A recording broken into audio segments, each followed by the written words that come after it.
청소년기, 기성세대의 반기를 든 서태지의 음악을 들으며 10대 학창시절을 보낸 7080 중반세대. 20대 초중반이던 지난 2002년엔 노란 물결로 뒤덮인 참여정부의 탄생을 지켜봤고 국정농단 사태 이후 촛불 집회를 이끌며 대표적인 진보세대로 거듭났습니다.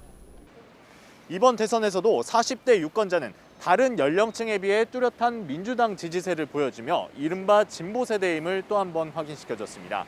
하지만 투표율은 지난 19대 대선보다 4.5%포인트 떨어진 70.4%로 투표장에 가지 않는 이들은 더 늘었습니다. 왜 그런 걸까요? 직접 들어봤습니다.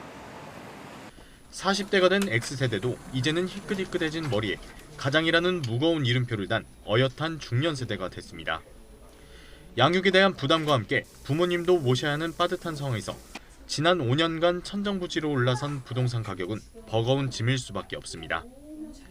또 저희들의 세대는 위로는 또 부모님을 모시고 있고 또 밑으로는 아이들을 키우고 있는 세대잖아요. 그러니까 또 가정이라고 하는 테두리를 생각하다 보니까 집 문제라고 하는 건 정말 이렇게 뭐 쉽게 놓칠 수 없는 부분이고 그래서 우선은 부동산 가격 자체가 너무 높기도 하고 청약이 당첨이 돼도 문제가 있기 때문에 그래서는 뭐 당장 제가 살아가기가 좀 어려운 부분들이 있죠. 그래서 정권 유지에 표를 던지지 않더라도 진보 성향이 강한 세대 특성상 정권 심판도 쉽지 않다 보니 아예 투표 포기로 이어졌을 거란 분석입니다.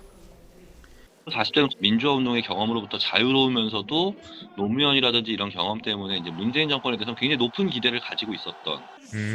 그러다 보니까 오히려 배신감도 더 크게 느꼈던. 경제발전 이데올로기보다는 도덕적 가치를 중요시해온 세대인 만큼 조국 사태와 성추문 사건 등 줄줄이 터진 악재에 대해 실망감도 더 클 수밖에 없었습니다.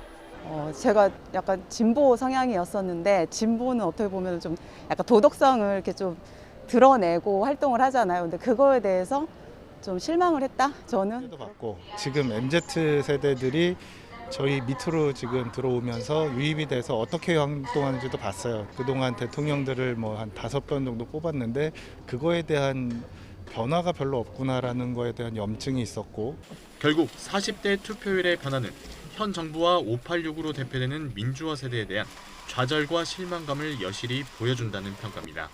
공정, 정의, 그리고 기획운동 이런 걸 굉장히 기대했는데 훨씬 좀 많이 정반대로 갔잖아요.